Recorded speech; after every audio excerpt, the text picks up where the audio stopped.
Is It Fun? A series where we talk about video games, review them, and let you know whether the game is fun or not. We don't do 10 out of 10s or anything like that, and we're just a small channel, not sponsored by anyone or anything. It's just our opinion on the video game, and whether ultimately we think the game's fun and worth it for your time. We're up today with Hot Wheels Let's Race Ultimate Speed, and I was excited for this game a little bit. I didn't really look into it. I had no idea about the cartoon that this is based on, which is on Netflix and had a few seasons. It's actually quite popular. But believe it or not, I'm 37 years old and I'm not really perusing Netflix for such content. It is also made by Bamtang, the developer. They've made all of the Nickelodeon racing games, plus a few like Power Ranger games and a few other little bits and bobs. So they are a little bit familiar with racing games, and this has been toned down a little bit from the Unleashed series, which was a lot of fun. But this has definitely been toned down for a much younger audience, and it makes sense because it's based on the cartoons. What is this game? It's pretty much set in, like I said, the Hot Wheels universe. I almost said Matchbox. I was a bit more of a Matchbox kid growing up, so there might be an odd Matchbox that gets thrown into here. But it's set in the Hot Wheels Let's Race universe, which is based on a cartoon. And ultimately, you're just going on weird tracks that you may have built in the bedroom as a kid. Or you might be a kid watching this, in which case you've got those tracks now. The AI and everything is very, very easy. I think the first race I would probably show you is against the hardest difficulty computer, and I beat him by about 12 seconds.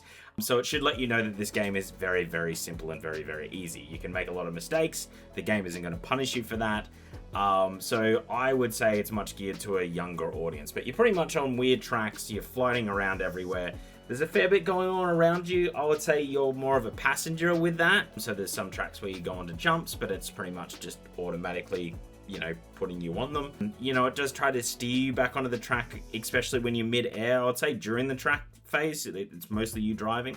But when you're in the air, the AI definitely does try help you and get back to the track, just because I think the jumps aren't exactly optimized. But yeah, for the most part, you're just racing 3 laps. There's a fair few tracks to play on here. I think there's more than 18. I could be wrong. And there's a few different ways to do things. So there's obviously the cups, which is, 3 different tracks. There's about 7 series to go by. 4 tracks, sorry. Whoever gets the most points at the end of the four tracks wins. We've all played kart races. That's pretty much that format. There is an ultimate race challenge or race camp where you fight to get the ultimate garage, but you don't really get anything when you win. And that's 12 different races. Every 3rd or 4th race is broken up with a boss fight where one of the bad guys from the cartoon comes with some sort of enemy. And those fights all just are the same, pretty much. You just run over something. When it's time, you shoot it at the monster, and then eventually you get enough of their health down and enough power-ups to just pretty much run yourself into them. And then they fly into the bad guy, and then they disappear into the sky. We've all watched a cartoon before. I think this happened a lot in the Pokemon TV show. I don't know if there's a copyright thing on people flying into space. I think Power Rangers did it as well. But yeah, that's the general trope. There is little bits and bobs in between the championships, with a little bit of the cartoon animation to make you feel like you're almost in an episode, which I think is really good. I think a lot of kids will gravitate towards that. But yeah, if you're an adult, you probably won't get a lot out of this game. Not to say that it's not fun, especially if you and your kid have been watching these cartoons and they're just starting to get into video games. This could be a really good game for you to play with your child. Like I said, you might be a child yourself. If you're an adult and you're super into the Netflix series, then yeah, you might really like this as well. It's pretty simple. It's pretty easy. No shaming you if that's the content you enjoy. But yeah, ultimately, it's not really much of a challenge, this game. I wouldn't even say you can just switch your brain off and get any real pleasure out of it as an adult. It's much more geared for kids. But if you are an adult and maybe your kid asks you for this game and you're just looking for the odd review to see if it's worth it, there's a fair bit of game here for your kid. We've done a fair few kart races here. We've reviewed a fair few of them. They're usually just reskins and don't do a lot, and some of them can be quite simple and easy. This is quite simple and easy, but there's a fair bit going on and there's a fair bit of game here.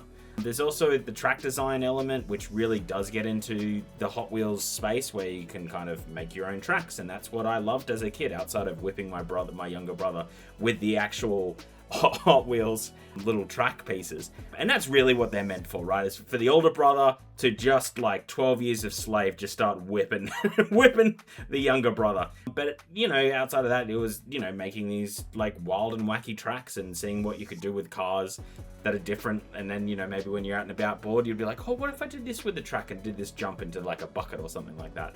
And I would say that the track editor really does bring that back. It was there in the Unleashed games as well. So yeah, I would say if you're an adult and you're really looking for that Hot Wheels fix and you haven't played the Unleashed games, I would head to that space more over this. But if you've got a younger kid, or if you just want something really simple and it's easy to play, we might not be very good at video games, then this game's like I said, there's a lot here. There's a little bit of content when it comes to the cartoons, but what I've spoken about is pretty much the entire game. There is a time trial. You'll smash through that, no problems at all. Like I had pretty improper runs and easily beat the time set. So yeah, it's nothing difficult. It's not like some of the other kart games that are meant for children, and it's like you see the times that are set in time trial to get gold, and you're like, why? This is geared for kids. This game really does lean into the whole, this is geared for kids. We've not made this difficult. It gets them a sense of achievement. It lets them win fairly often. So yeah, it's a goodish game. It is a goodish game for kids, like I said, but it is lacking in a few bits and bobs. I would say some of the voice lines will get annoying. Again, if you're a kid and you like things on repeat, you might not even notice it, but man, like Mac was the character I mostly played with, and if I had to hear him talk about how winning is the only thing sweeter than winning is splitting a banana split with his friends, I'll probably gouge my eyes out. Like, there aren't a lot of voice lines in the game, and during the game too, all of the characters have the same voice lines that have just been regurgitated through. So there isn't like anything new or any real nuance. There's a fair few cars to pick from. None of them seem to be real. Like, they seem to be more in the the Hot Wheels Let's Race universe, which obviously I'm unfamiliar with. And there's a lot of wild and wacky cars here, and I think if you're a kid too, you'd really gravitate towards some of them just because they look really nice.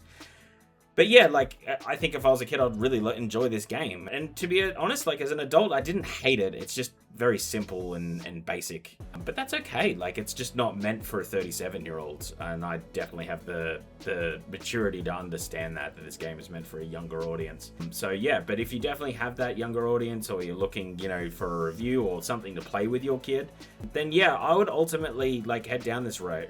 I think it was about $50 Australian. I'm not sure what it would be. US is probably around 30, 35. And there's a fair bit of game here. And then I could see there's couch co-op, 2-player to 4-player. So if you've got a fair few kids as well and you're looking to play with them all, especially you might have different age gaps, a 10-year-old and a 4-year-old. All of them can play this game and get something out of it. So yeah, I think there's a fair bit there in this space. And, ultimately it's just about having fun. So is it fun? I'll give a caveat, a little asterisk. Yeah, you need to be I think you need to be a kid to have fun in this game. But, some adults might, if what I've mentioned to you is something that pleases you. Outside of that, I just think it's a bit too basic. You probably want a little bit more of an advanced racing game if you're an adult. So I'll more head to the Unleashed style of things if you really want to get into the Hot Wheels universe, just because those games are pretty good. But yeah, ultimately it's a bit of a basic game, but it's a good game. It does what it needs to do well, and it's not a clone of a kart racer, which I really do enjoy. A lot of those seem to be a bit soulless and heartless. There's something to this game. There's a bit of effort, there's a bit of pizzazz that has been put into this game, and I like what's the art style. I like the different tracks. I like the different layouts. I like what each track has its own sort of personality. It's not just we're in a desert now. So yeah, I just think there's a little bit more inspiration and a bit more heart put into this game.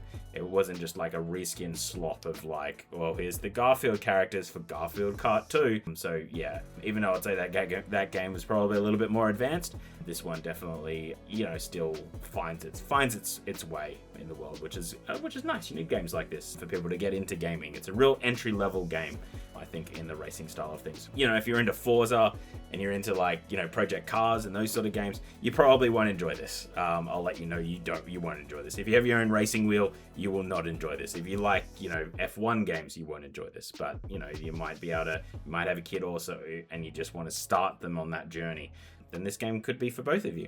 Anyway, that is the whole video. So hit the subscribe button if you haven't made it this far, because that really does help us out. You have no idea, even motivation-wise, just to keep us going. These reviews take a bit of time, so it really does help out. And plus, we do game reviews, play sessions, and news.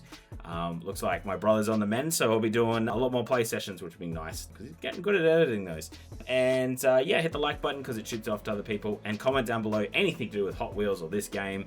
Let me know what you thought of the review as well. If you thought it was a bit out of place, let us know, because we're just kind of in our own little world here. So I don't mind if people, have a bit of a negative opinion with it, or be like, oh, I wish you kind of talked about this or this, something else a little bit more. And we can definitely look at doing that in the future. Outside of that, Brenton, this is Redland Live, and I'm going to cut this up, and get on out of here. So, bye.